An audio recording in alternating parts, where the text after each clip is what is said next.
Okay, perfect. So it's a pleasure to have today with us Ludovic Jaubert.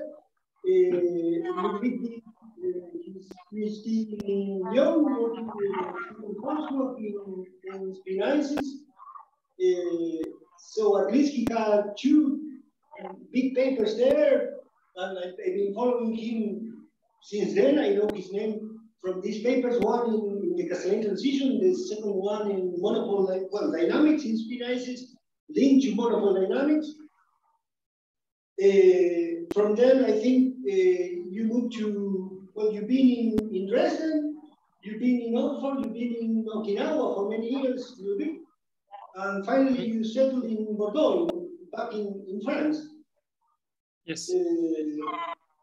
So one thing to tell you is that, so not only I follow your work, but also I'm quite a reader of your thesis, and each time a student comes to work with us in spinaces or certain systems, I give him or her your thesis and say, look, this is a way to learn about spinise physics, and also it's a way to learn how to tell things to people, how to write a thesis. So I guess it is a good recommendation that I keep on making.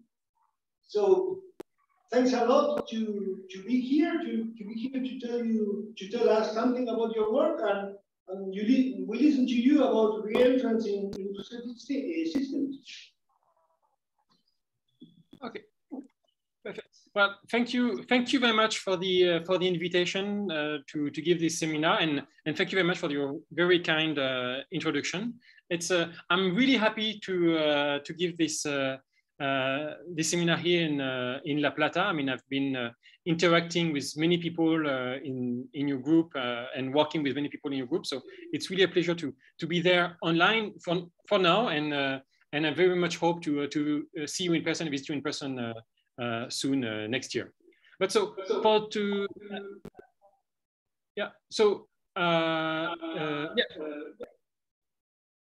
please feel free to interrupt me if you have any questions. I will try to. I don't necessarily hear everyone very well, but I will feel free to raise your hand or something. So today I will tell you a story about reentrance, and especially in frustrated systems. Yeah. Yes, I hear. I think there's an echo from the conference room. You should. Yes, it is. You should mute the mic there. Okay. I guess that's the problem. Thanks, okay, no problem. Okay, very good. So today I will tell you a story about reentrance. So that will be the first and main part of my talk, and I will tell you about reentrance in general and especially applied to frustrated systems. And my point will be to give you some explanations, like a microscopic mechanism explaining reentrance phenomena. And for the second part of my talk, I will tell you a story about how to see magnetic monopoles. So in experiments in artificial systems, and hopefully one day in spinice. But so first, let me introduce you my collaborators. Yeah. So yes, I think there is still an echo. So if it's possible, maybe to mute the conference room. Okay. So let's see. Wait, I have done it. Apparently, I seem to be host. So I hope not to make any mistake, but I have muted the conference room. So hopefully it should be okay. Okay, so first of all, I mean, research and science is a collaborative work. So first, let me thank all of my collaborators, and there are quite a few. So for the first part of my talk on reentrance, so it has been work done especially with the collaboration with a group of Kate Ross in Colorado State and Michel Gingras in Waterloo, and with lots of very nice work from two very smart students, Daniel Yan in Colorado and Darren Pereira, who is now moved to a PhD in the US. And the second part of my talk will be about especially work in collaboration with a theory group, so Nick Shannon, and experimental group in Okinawa in OIST. So it's mostly OIST collaboration with, well, me from outside. And lots of the work has been done essentially by the student Anko during his PhD. So reentrance. As well, reentrance, here I'm really going to tell you a story about really StatMech, classical StatMech physics. And the thing is that when we want to talk about StatMech, it's always good to go back to the fundamentals. And that's why I'm going to start with Landau Lifshitz, who already understood many things many years ago. And so as they say, in the great majority of cases, a phase transition goes from a low symmetry phase at high temperature to a higher symmetry phase. From the paramagnet to long-range ordered phase at low temperature. So this is what we are usually expected to have, but this is not a law of thermodynamics, and there can be exceptions. And especially they mentioned the low Curie point of Rochelle salt, which is a ferroelectric. So doing a little bit of literature review, I found this paper, so published in Helvetica Physica Acta in 1939 by Hablutzel and collaborators. And here you see the experimental data showing this phenomenon of reentrance. So this is the key idea of reentrance. The x-axis is the temperature in Celsius, and the y-axis is the electric polarization. And the two curves correspond to two different Rochelle salt, one with water and one with deuterated water. So the thing is, as you cool down the system, you see that electric polarization appears, increases. Can you see my mouse? Yes, apparently, I think you can see my mouse here on the screen. So if you can see it, thanks, very good. So as you cool down, you can increase electric polarization. It reaches a maximum, and then it goes down and vanishes as you continue to cool down. And so that means that for water or for deuterated water, you have this temperature window here between roughly -20 Celsius and plus 30, 35 Celsius. You have this temperature window where there is a finite electric polarization. And above and below that, it's disordered. And so that's what people mean by reentrance, that you have this phenomenon of a disordered phase without this broken symmetry, then electric polarization, like a finite order parameter, phase transition, and then this order parameter disappears ultimately and gives way back to a disorder at lower temperature. So that's the first phase transition is natural, that's what we always expect, but the lower one is counterintuitive because usually when you cool down, you expect to have things more ordered, not disordered. And so this was a paper done in 1939, and then in the 60s, there has been many work, like especially in Russia and in Japan, trying to build some toy models explaining this phenomenon of reentrance. So basically the idea was to use a minimal toy model, like theoretical model. Here in this case, it's a frustrated spin model, able to explain how we can have reentrance. And so here, that's a system on the Union Jack lattice. So you see it's a square lattice with some alternate second neighbor exchanges. And as you play with the ratio of J2 over J1, so second neighbor is solid line and J1 are the dashed lines. When you play the ratio between these two, you have this complicated phase diagram with a competition between antiferromagnetic and ferromagnetic phase. But what we are interested in here is this point here, exactly this point, because as you cool down here, you can see that you get from a paramagnet, and for a small temperature window, you enter a ferromagnet before entering back into paramagnet and then ferromagnetism.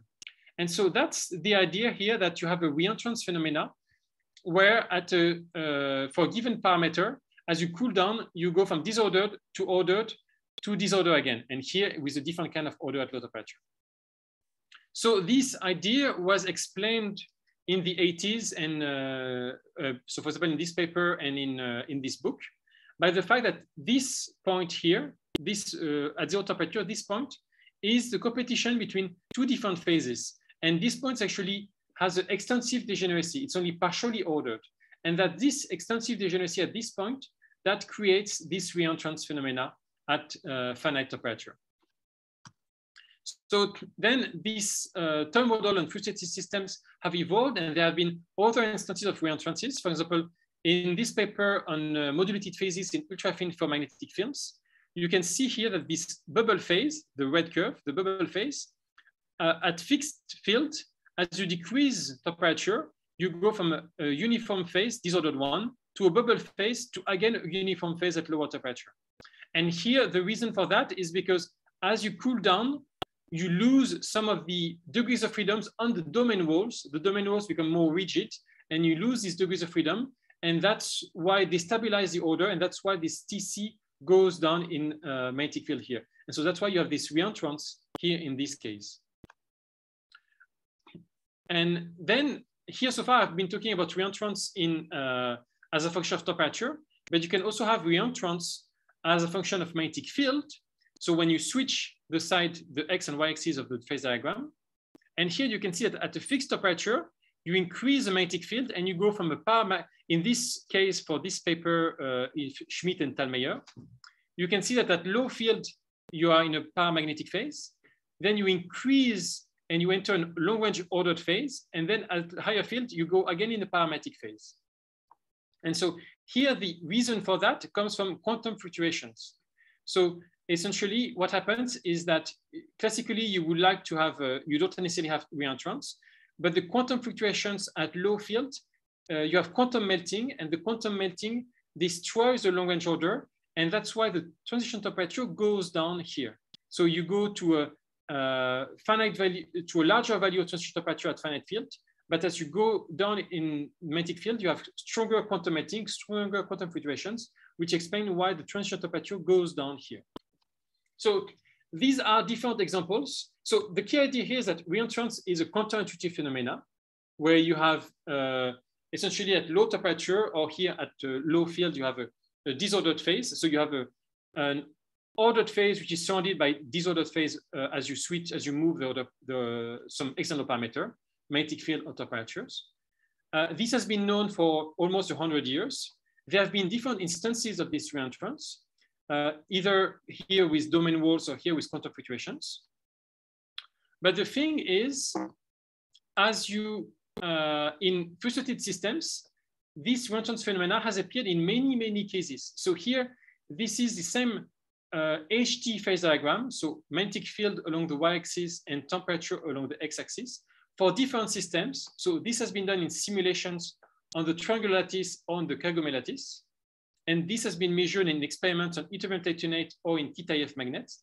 And every time, as you, for a fixed temperature, as you decrease the magnetic field, you can get from a disordered phase to a long range order to the same disordered phase again.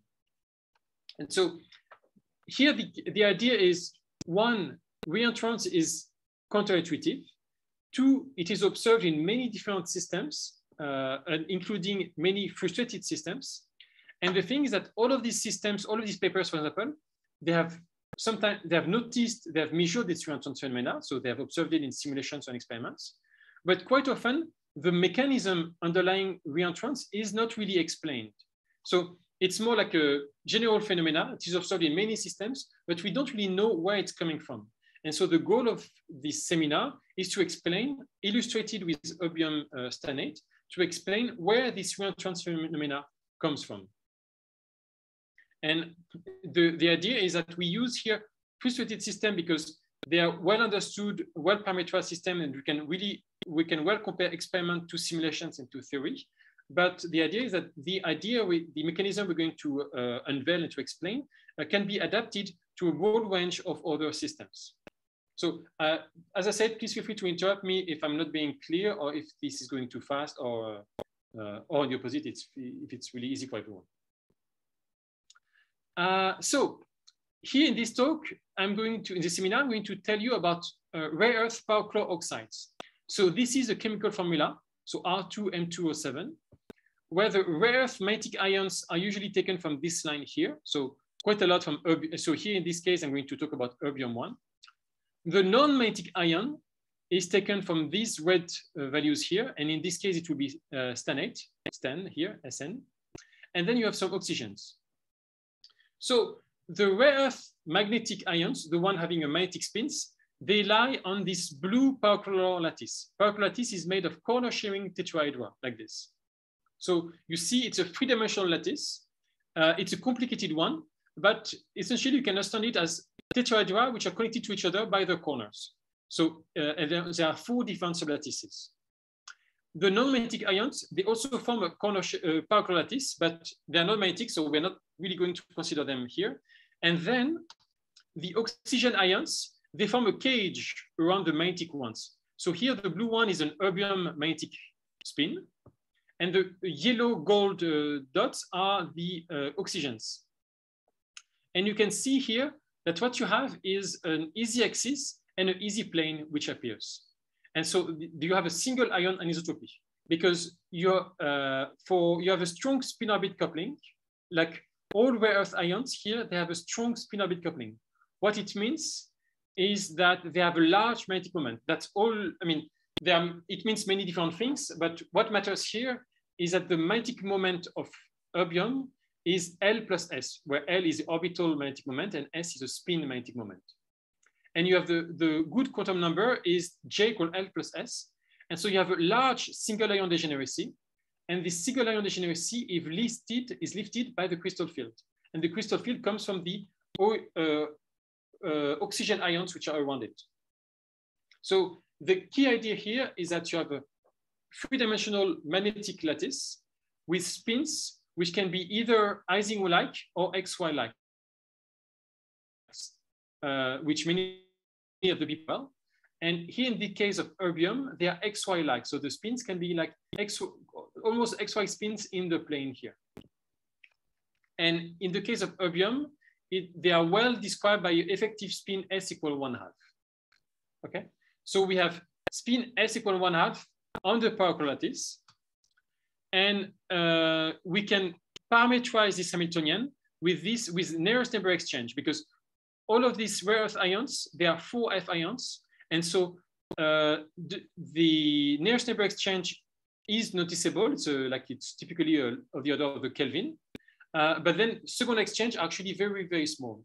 So all of this can be well described by a nearest neighbor Hamiltonian on the pyrochlore lattice with spin 1/2. And the thing is, because of this spin orbit coupling, this nearest neighbor Hamiltonian can be very anisotropic. So here, this is the exchange matrix between the spins. So on the diagonal, you have the Heisenberg terms, which is like XXZ terms. And the J4 terms, for example, it's known as Jarinski-Moria.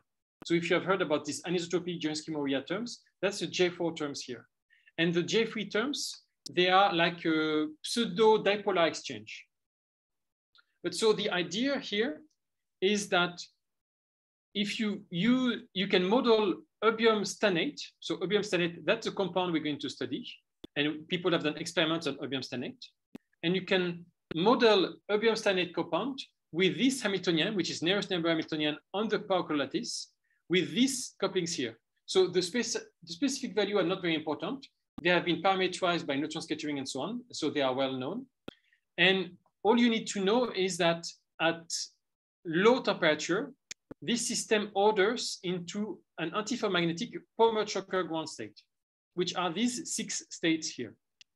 These take some complicated forms, but essentially you see it here quite well. They are like coplanar, so they are all in the same plane along the either X, Y, or Z plane. And they form this kind of twirl like this, okay? So if you look from above, you have a spin going this way, then this way, and this way. So it makes like a curl as seen from above.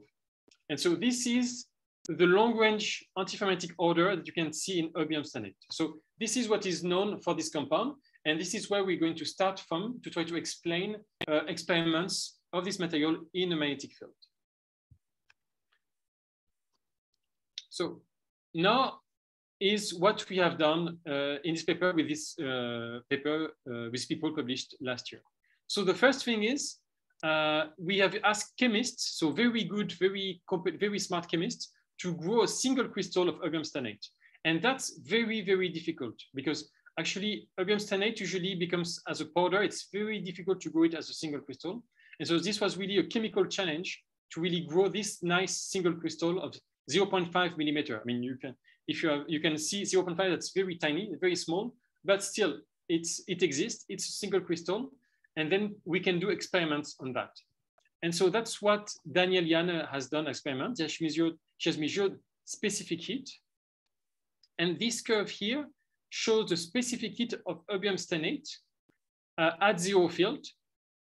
The blue dots are the ones she measured, and the red dots are the ones that have been measured on a powder sample before. So powder sample, it's really possible to grow a much bigger crystal.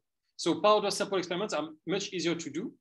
They're easier to do. And we can see that even if our sample is very small, the specific heat is essentially the same for our sample, which is a single crystal, and for the powder sample that was measured like 5-10 years ago. And now the reason why we wanted to grow a single crystal is that now that we have a single crystal, we can put a magnetic field into different field directions.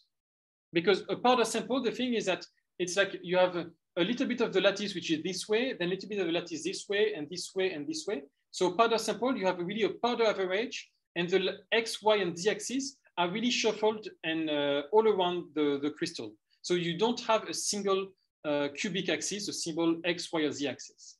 But for a single crystal, you do. So with this nice crystal here, you can define an X, Y, and Z global axis. And so you can put a magnetic field along the X axis or along the Y or along the Z one. And so that's what makes the world different, because now you can really analyze this material experimentally along the different important cubic axes. And that's what we have done in this experiment of the specific heat. So this is a specific heat as a function of temperature for different magnetic fields, which are shifted to see the different curves.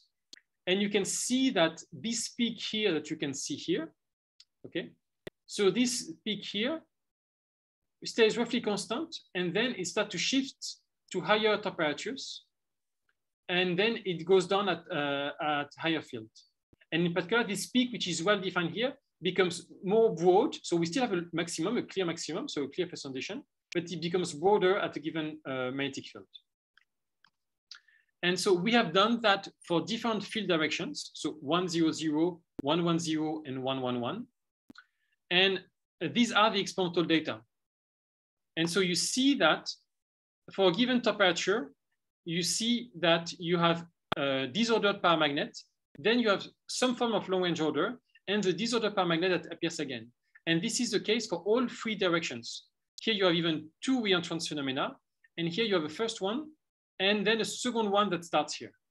So what I mean here is that in experiments, thanks to this single crystal of erbium stannate, we were able to measure reentrance phenomena in three different field directions in this sample. So now what we have done is we have used the parameters of erbium stannate. We have done Monte Carlo simulations, and we compare the result of Monte Carlo simulations in a magnetic field. And so we see that qualitatively, the results are the same. If we put a magnetic field along the x-axis, so 100 direction, we see that we have a reentrance phenomena, not at the same magnetic field value and not at the same amplitude, but we have one reentrance phenomena. Then if we put the magnetic field along the XY axis, so along the 110 direction, we see two reentrance phenomena.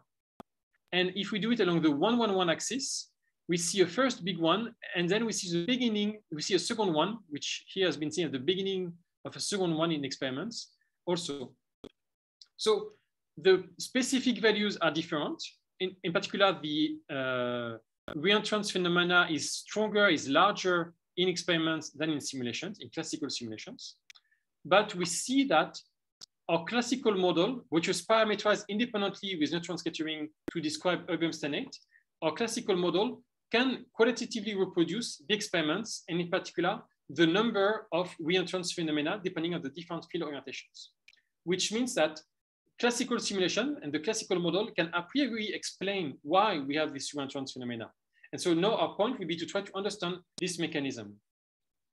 Because the thing is, as opposed to the other examples I gave before, this model, this material has no extensive degeneracy. We don't have any small modulated phases like strap phases and bubble phases. And we don't have quantum fluctuations because the simulations are classical, which means we don't know where this mechanism comes from and why we have this reentrance phenomena. And that's why we're going to try to understand. Is it okay so far? Okay.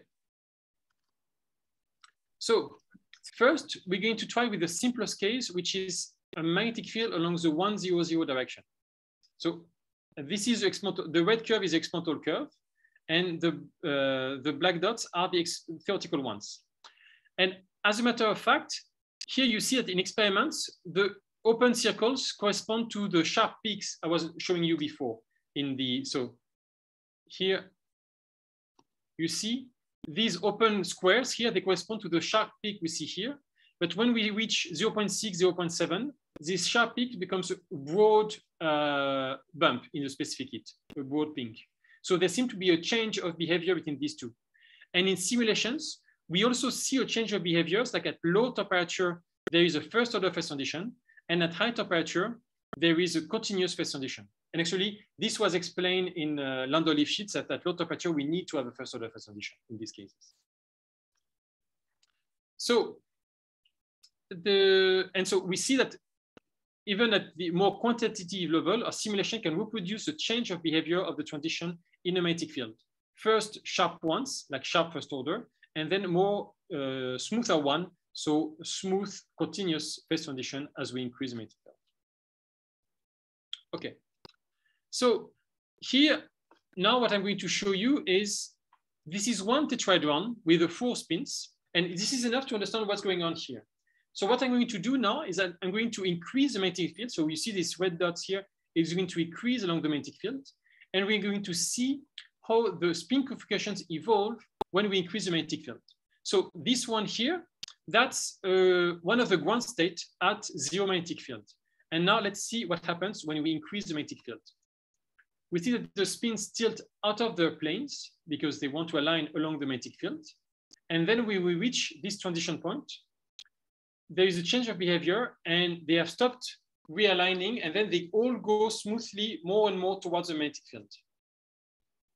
And so what happens is this schematic behavior here. So at 0 magnetic field, we have 6 degenerate ground state. So you see, like as in ferromagnet, it's 2 degenerate ground state. It's Z2. It's all spins pointing up or all spins pointing down. Here, this antiferromagnetic state is a bit more complicated. So you have 6 degenerate ground state, but that's just that. You just have 6 ground state at 0 field. And then what happens is that as you increase the field, these 6 states combine and they form 3 by 3. And at this value of 0.82 Tesla, so 0.82 Tesla, these 6 ground states, 3 by 3, they merge and they give rise to only two ground states at 0 temperature. And then as you continue to increase the magnetic field, these 2 states merge at 1.62 Tesla to give you only 1 saturated field, which is this one here. And so that's what's happening here. And that's the important point, that at 0 temperature, the 6 ground states merge into 2 ground states at 0.82 Tesla. And you can see that the reentrance phenomena happens just at this value of 0.82 Tesla. And the connection for that, we think, is because at 0.82, this merging of ground state comes with soft modes, comes with smooth excitations. So what happens is that when you are at 0.82 Tesla, you can have fluctuations either towards these 2 states here or towards these 6 states here. And all of them are very smooth modes, soft modes. And soft modes, soft thermal fluctuations, means a larger entropy. And this larger entropy means that the ordered phase, which is this yellow ordered phase here, has a larger entropy compared to the green one. So that's why, even if they have the same energy, as you increase temperature, these 2 states win over all of these green states here, which actually is 6 here. I'm not going to go into details, but all of these states here. And so that's why this yellow phase wins over this green phase at finite temperature. And it also means that compared to just below in magnetic field or just above in magnetic field, this value of 0.82 Tesla has more entropy than the other ones. And more entropy means that this long range order is more stable. And that's why this transition temperature is higher. So the higher transition temperature means a more stable long range order compared to just above or just below in a magnetic field. And to understand that, what we did is classical spin wave calculations. That's what you're going to see here. So you have 4 bands because you have 4 different lattices. Well, actually, here it's decomposed as a function of the ground state. So you have 6 ones, but that's not the important here. The important point here is that you should look at the band which has the lowest energy. Okay, so this is the magnetic excitation, so the band structure that you have in this system coming from spin wave theory at 0 field. And now I'm going to show you a video that what happens when you increase the magnetic field. So exactly the same way as here, as you increase the magnetic field, you see that this lower band decreases in energy. Sorry, it decreases in energy. I was trying to, sorry. So it's going to take some time because of the videos.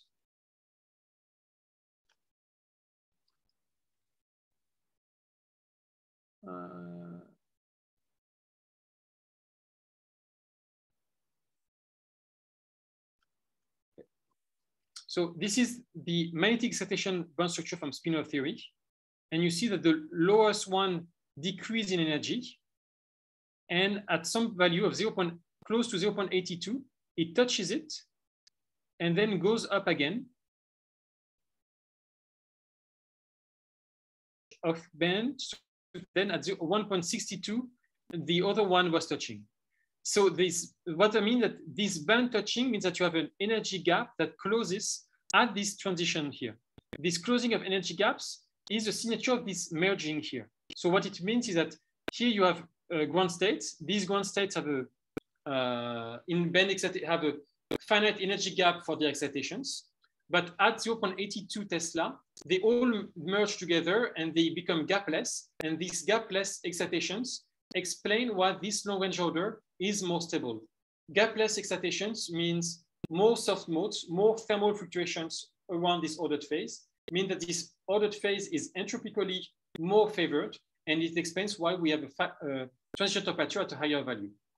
So here, the key point to understand is that gapless soft modes at the merging of the ground state branches indicate this, explain this reentrance phenomena.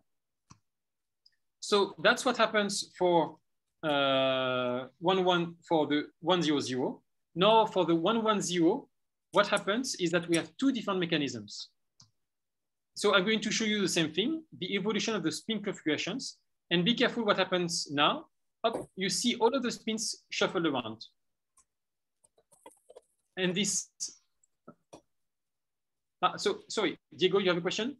Yeah, sorry, Ludovic. I have a question. Is this a general result? I mean, you see that you show us that when you increase magnetic field, you go from a phase with large degeneracy to another phase with less degeneracy. Then you say, okay, by thermal fluctuation, you can accept to this low energy state, that means the soft mode, a high temperature, right? But this is just for this case, for this specific example, or is a general result? I mean, if you see a general magnetic phase diagram, you will see this reentrance intermediate magnetic field and intermediate temperature. We think so. The point is, opinion is that it's not systematic because you can have other mechanisms, but we think it's a very general one because what happens is that you have actually a degenerate ground state. When you put a magnetic field, it lifts this degeneracy. And by lifting this degeneracy, it means that you have a transition at 0 temperature. And this transition at 0 temperature comes with gapless excitations. And these gapless excitations explain this more stable ordered phase and explain the transition temperature, which becomes higher. Yeah. And so that we think is a quite generic mechanism. Okay. And later on, it can be reinforced by other things like quantum fluctuations or so on. But we think this is quite, this can be quite generic. Well, this is quite generic. Okay, thank you. So thank you very much for the question. So can I ask a quick question following that? So this is not completely unlike order by disorder, isn't it? It's no, akin to order by disorder. In the sense that Okay. That's a very good point. It is not order by disorder indeed. It is not order by disorder. No, so can you say what are the strict differences? Because you would say in order by disorder, it's the entropic part that makes you lift this degeneracy. So here, it's also an entropic contribution that is making you shift from one state to the other. So so the difference is that in order by disorder, what happens is you have a classical degeneracy, and the thermal fluctuations will select some of these states within this ground state degeneracy. Here in this case, the selection of ground state is mostly done energetically. So the merging of the ground state, that's energetic selection because of the Zeeman term. So it's not entropy that selects the ground state, but it is the entropy that favors favors them compared to paramagnetism. So in order by disorder, the entropic term selects some of the ground state compared to others, while in this case, thermal fluctuations will stabilize the ground state, which are selected by energy, by the Zeeman term. It will help to stabilize them more compared to paramagnetism. Does it answer your question? Yes, in a way it does. But when I'm looking at the transition between, let's say, the two phases, the green and the yellow. Yeah. There I'm looking at a transition between two ordered states. I'm sorry, I didn't hear you. I didn't hear you. You are looking at transition between the green phase and the yellow phase. So in the 100 case. Yeah, yeah. So there I'm choosing between two ground states, two different ground states. Yeah. And there the choice I'm doing is by entropy, isn't it? No, the choice between the green and the yellow, that's the Zeeman term, that's the energy term that selects them. Even at fixed fields. I mean, when I'm moving in temperature at fixed fields. Yes, so at okay, so when you are at fixed field below 0.82 Tesla, so the point is the yellow phase that goes down, it has a higher entropy than the green one. Mm-hmm. But the yellow phase is not part of the ground state. So, for example, take so for example here we can have the same thing here. For example, yes. So take 0.3, which is here. Okay. Mm-hmm. This purple phase is not part of the ground state of this orange one. That's a different one, mm-hmm. And so that's the difference of order by disorder. Because order by disorder you have a given ground state at 0 temperature, and then among these ground states, thermal fluctuation, we select some of them. But here, that's not what's happening. Here you have a ordered phase, which is selected here. And this one has a high entropy, and so that's why it persists at lower field. But this phase here is not part of the ground state that you have here. No. Okay. Yes, I understand. Right. So that's the difference. But it's a very subtle point. So I agree. So thank you for emphasizing that. And so the point here, so please continue if you have other questions.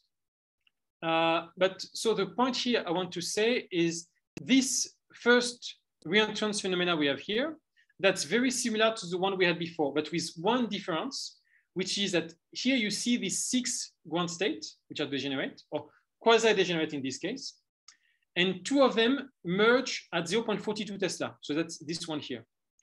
But the thing is that once they merge, they disappear. They are not ground state anymore. And so you lose these ground states. So these ground states are just ground state at one point at 0.42 Tesla, and they disappear above. And so that's why you have this purple region that persists at, that wins over this orange one at finite temperature. That's the same thing as the competition between the yellow and the green one before. That's the same thing.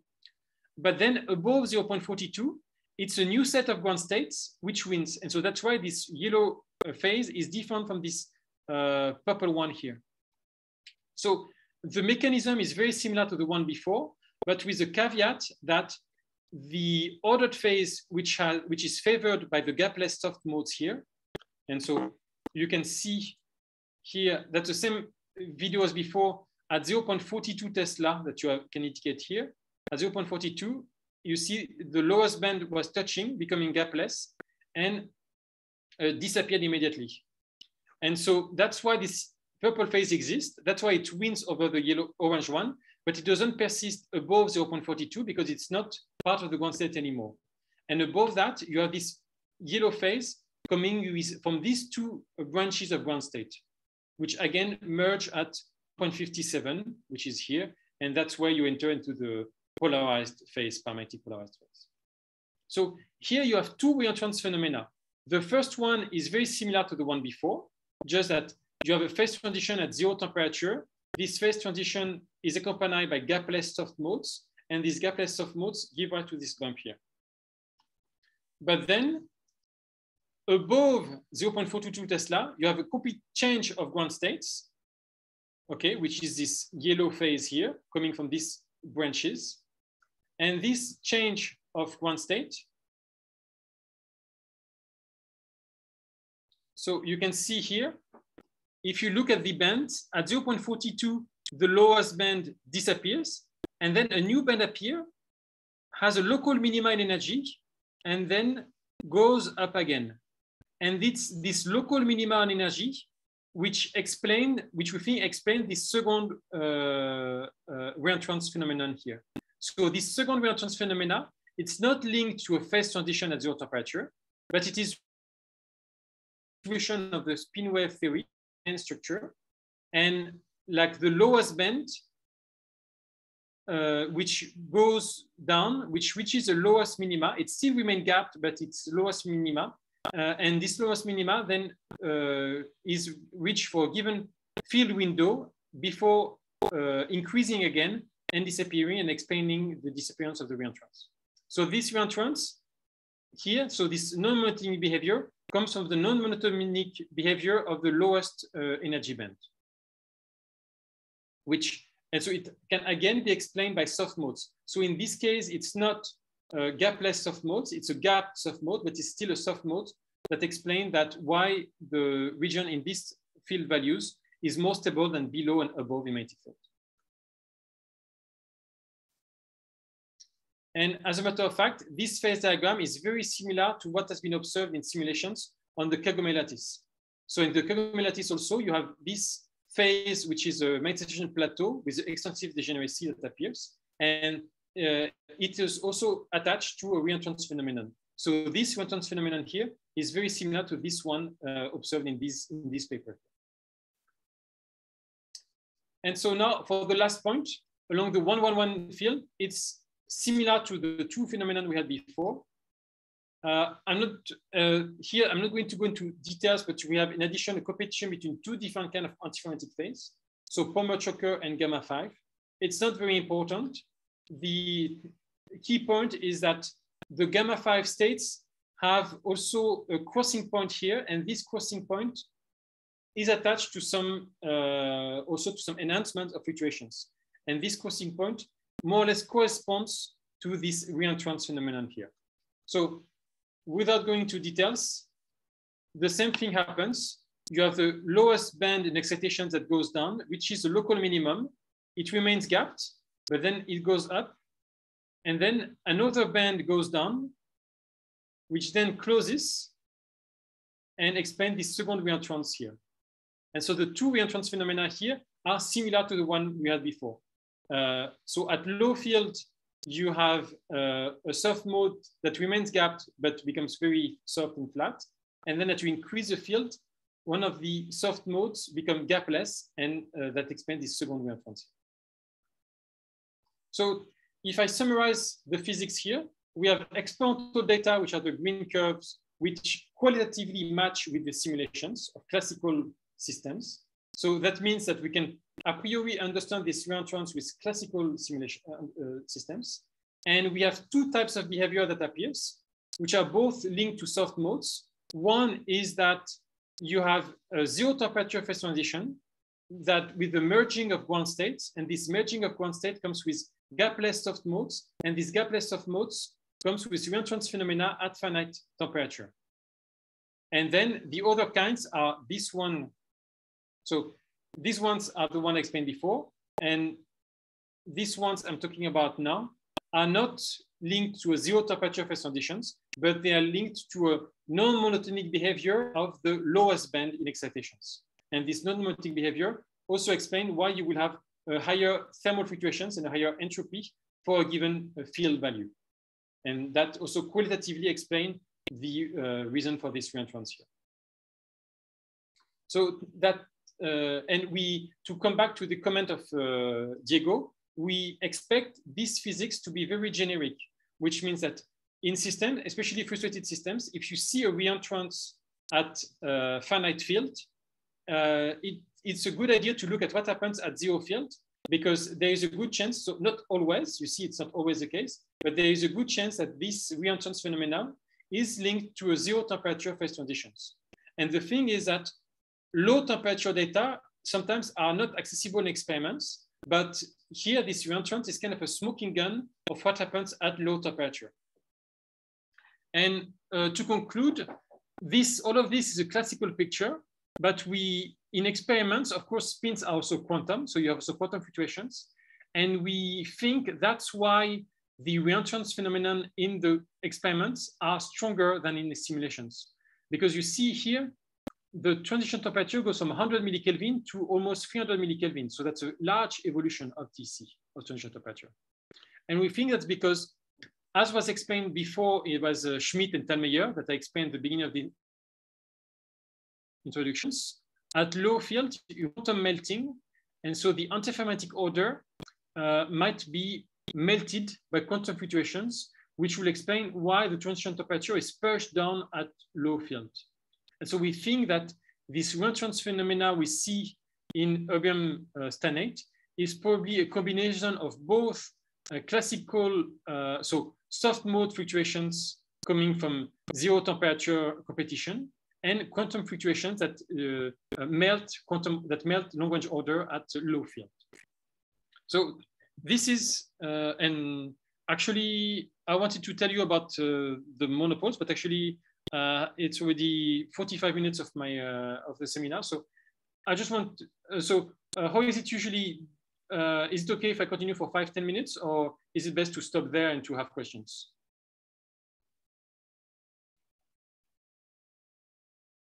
I think we interrupted with questions, so maybe another 5-10 minutes should be fine. Okay. Okay, then in this case, I will, is there, oh, Diego, you had another question?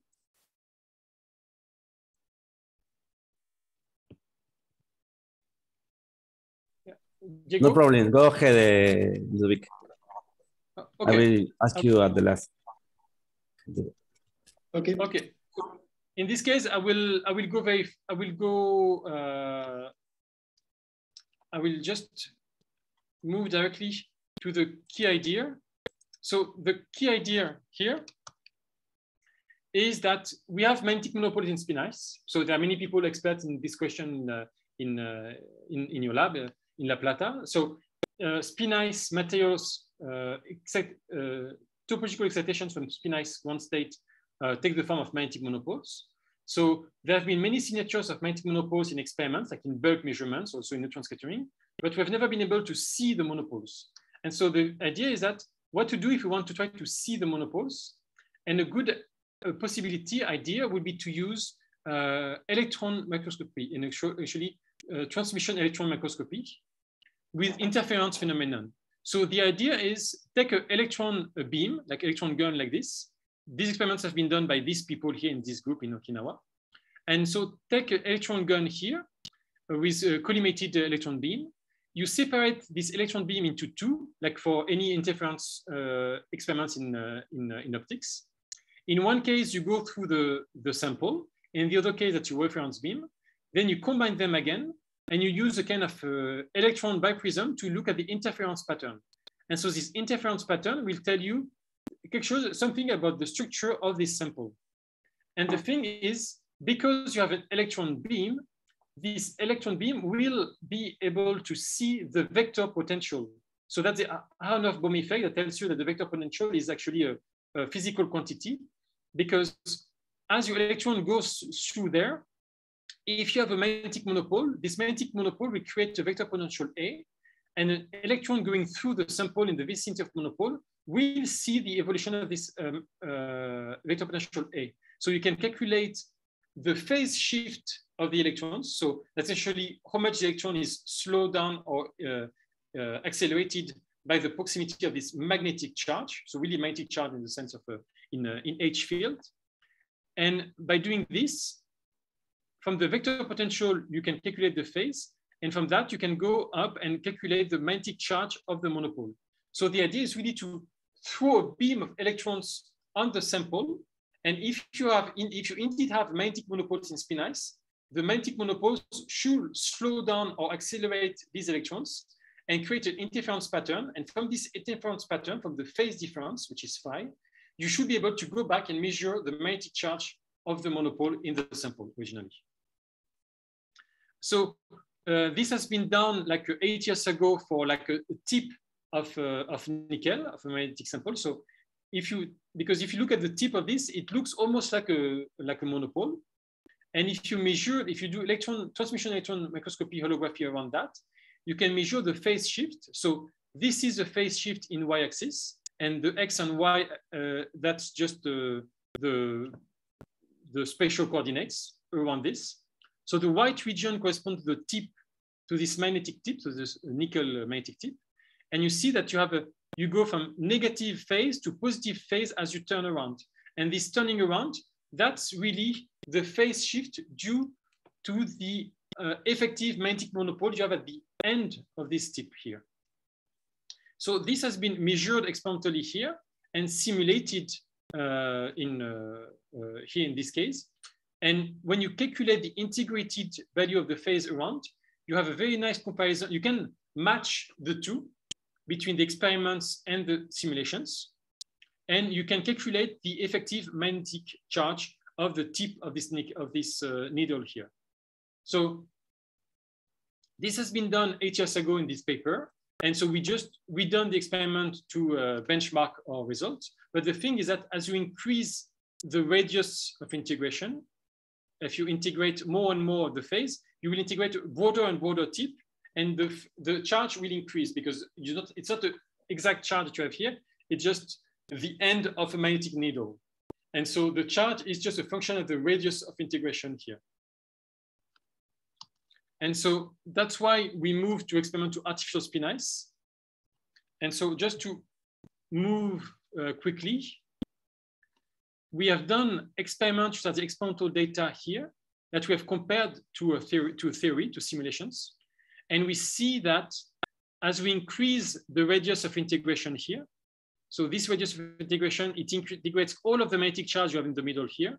And as we increase this radius, we can compare the experimental data points to the simulations.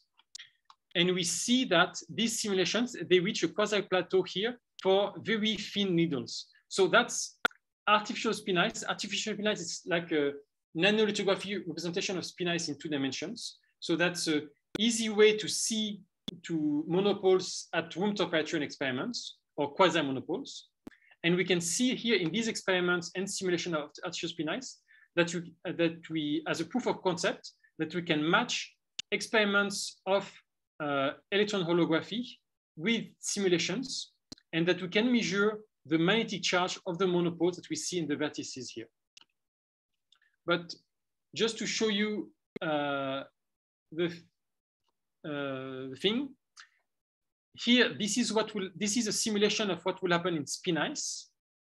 And you can see that if we do a differential phase map, so the idea is you take, you do the electron microscopy, you do a snapshot of this interference pattern, and you make a difference between time t equals 0 and time t.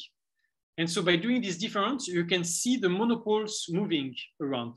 And so this is the snapshot you'll see in experiments. So here we have simulated it because we don't have the material to do it experimentally, but we have simulated it.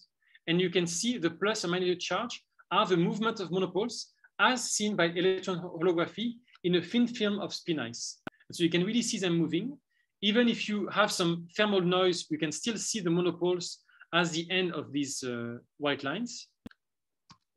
And the thing I want to conclude is that when these monopoles hop around and they close on themselves, they create closed loops, and these closed loops are very visible in electron holography. And so this closed loop corresponds to fluctuations of electric field here in this case. But so my take-home message here, so that's a video of the movement of monopoles as seen by electron holography. So here we are time t equals 0. And then as we let the things move, we see the monopole move around. Sometimes they hop and they close and they form a loop and they close like this, and they can annihilate. And that's what we hope to be able to see one day in experiments. And here you can really see the movement of monopoles in a thin film of spin ice. And the point is that cooling down electron microscope to 700 millikelvin, it can be done. It's not easy, but it's an engineering problem and it can be done. A spatial resolution of 350 picometers, which is what we need here, this is already done. A temporal resolution of 5 milliseconds, that's already possible. And the last point is a phase resolution of 0.5 millirad. And so this phase resolution is still some technical challenge, but we have hopes that in the near future, it should be possible. So my take-home message here is that spin ice is a material with, so here we see spin ice is a material with excitations take the form of magnetic charges. It has not been possible so far to see these magnetic charges with a microscope, but electron holography might be able to do this. And from our benchmarking simulations, it seems to be possible in the future. And the other thing is the first part of my talk, the main part of my talk is about reentrance. And we have used experiment on single crystal of erbium stenate to explain that reentrance phenomena at finite field can be the signature of zero temperature phase transitions, and are usually linked with soft mode excitations. And with this, I thank you very much for your attention.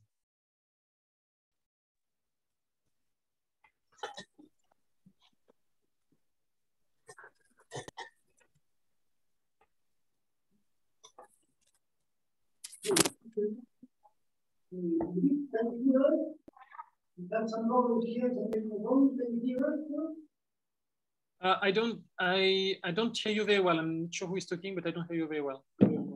Can you hear me, Ludovic? Yes, I can hear you now. Ah, perfect. We had some technical problems here, but maybe solved by now. Okay, so we are open for questions. I have a couple, but if anyone else here or the ones that are connected have any questions? Who starts? Should I go for one then? What do you think? So one thing to ask you, Ludovic, is so regarding your first part about reentrance. So how much would be affected in particular for 100? So your model is first neighbor. So how big are the magnetic moments here, and how much would be affected if you take into account that there may be some dipolar interactions there? Thinking on how they merge these three states, would this still be? Would this still happen if you consider dipolar interactions? So that's a very good point. And so essentially, what we think is that dipolar interactions will probably shift. So we think that one of the reasons why this curve here, the theory curve, is different from the experimental one is partially due to quantum fluctuations and probably partially due to dipolar interactions. Because the magnetic moments here are of the order of like 3-4 Bohr magnetons, so they are pretty large. And so that means that dipolar interactions will be present. They will still be much smaller than the nearest neighbor exchange. So we expect that the ground state will stay the same. And so we expect the same physics to occur, but the dipolar interactions are probably going to renormalize the values of the boundary and the values of TC. Okay, so you think that this merging of these three states into one if dipolar interactions are on then? Yeah, it will still happen even with dipolar interactions, because they are still pretty small. The dominant terms are really the nearest neighbor terms. Okay, thank you. And another question I have is, I think when you show the specific heat, Yeah. For different fields. So the zero field one has like a double feature there. Yeah. So it looks like two peaks, and I don't see them on the left. On the other, yes. Yeah, so I mean, so the thing is that this one is on a linear scale, for example, and this one is on a log scale. So for example, this blue point here is the same as this one. Okay, okay. So the two peaks you see here is because you have really enhanced this region, but when you look on the log scale, which is the scale of the energy scale, it's much smaller. But nonetheless, there are two peaks, and you see that the two peaks are still a little bit present here. So, which means that there might be an intermediate phase here. Our colleagues have done experiments like neutron scattering in this region, but they could not find a difference of long range order. So as far as I know, it's much occur all the way there. So it's the same kind of long range order all the way here. And they cannot really resolve what is the difference between here and here. But that there must be something, and that's beyond our model. That might be coming from quantum fluctuations or from some other terms. Okay, perfect. I don't know if Diego, did you have a... Yeah, I have a question. Okay, thank you, Ludovic. Very nice talk. I have a question related with the first part of your talk. At the beginning of your talk, I was thinking that maybe the existence of two possible mechanisms for the Reentrance phenomena. I mean, if you see the system at very low temperature and increase the magnetic field, there is, I was thinking that there is one specific mechanism for pass from one phase with different symmetries to another one, and again at the first one. And if you, maybe related with the question by Santiago, if you decrease the temperature, when you say, we started the talk saying that, okay, you can pass from paramagnetic to some kind of order phase and again to the paramagnetic, I was thinking that maybe in that case is another mechanism. But if I understood correctly, there is only one mechanism. Always, the point here is that you need to see what happened at very low temperature and the level crossing in the different phases.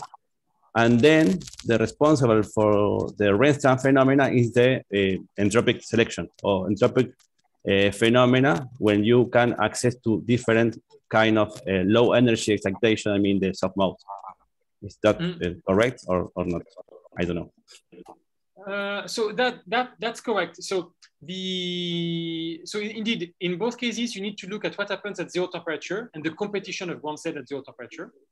In some cases, it's a complicated evolution of the band structure that I've shown also, but in most cases, you need to look at the competition at zero temperature.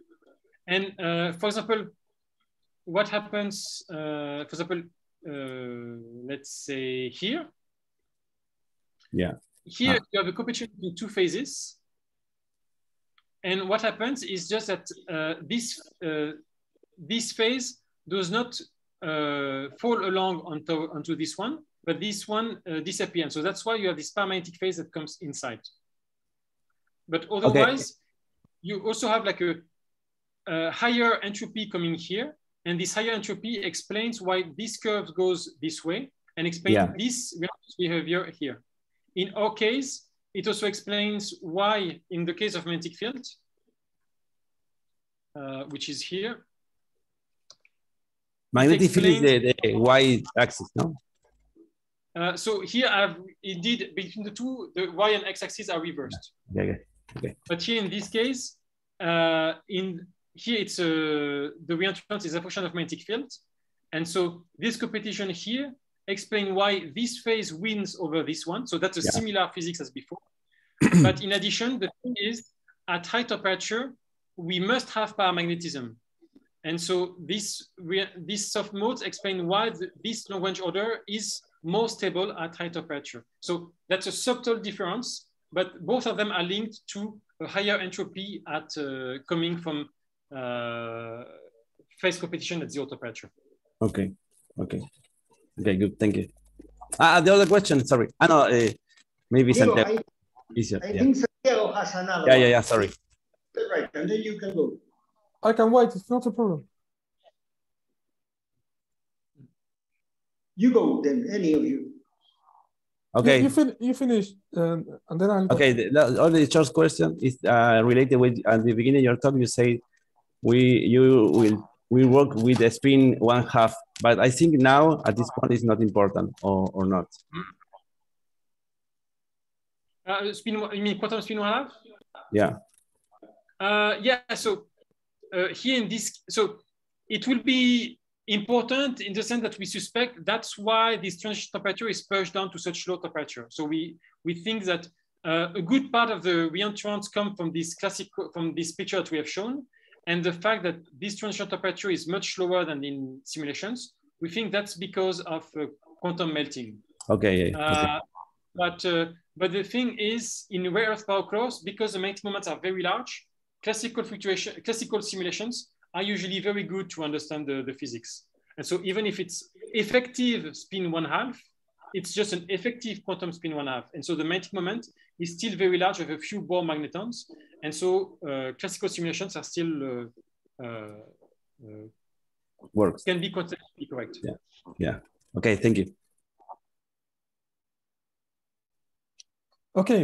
So thank you very much for the talk. It was a really nice talk. Both parts were really nice. So I wanted to ask you a question about the second part, a thing that worries me a bit. So when you look at the thin films, yes. You have what worries me is the surface. So the question is, when you look at the surface, there will be many broken tetrahedra, if we want, and those would mean like fixed charges, fixed monopoles. Would that affect what you're trying to see? Well, not necessarily fixed monopoles, because you so that's the thing of, it's a very good question that indeed at the surfaces, the thing will be, what is the nature of the spins? And in particular, are the spins still Ising or not? So a way to circumvent that would be to do a thin film, like a 1 cubic unit cell of spin ice, sandwich between two non-magnetic pyrochlores.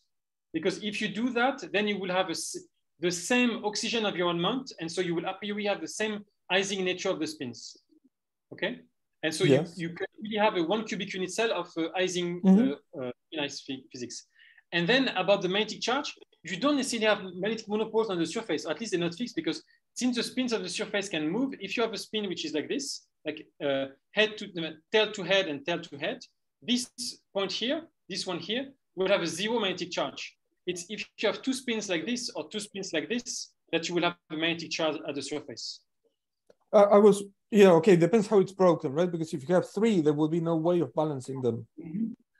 Yes, if you have 3, yes, but here in this case, we did simulations along the 0, 0, 0, 1 direction. And so in this case, you always have 2 spins at the surface. Okay, so you'll need to do this. Okay, I understand. So you're going to grow a film along the 110. Yes, okay. Along the 100. Yes, 100. Yeah, and then the thing is, still, as you said, exactly, these spins, if they do like this, you will still have some charge. But then the thing is, you can either prepare the sample with a strong magnetic field that will polarize the system, and then you cut out the magnetic field and you do measurements just after that. Or if you can zoom enough, you can zoom on the surface, because you have a very thin layer. It will be like a very thin film. And so maybe you will only see the surface monopole, but that's still a magnetic monopole. And because the window of time measurement is quick enough, we can a priori see them before they move around and before they annihilate. Okay, that's enough. Thanks. Okay, perfect. Any more questions? Adolfo, there, you haven't spoken? Or here? Are we fine? Let's thank Ludovic again then for a very nice talk. Thank you, Ludovic. Okay, well, thank you very much, everyone. Thank you very much for the invitation. It's really a pleasure. And as I said, hopefully see you soon in person. Good. That would be great. Bye-bye. Thank you. Bye-bye. Thank you.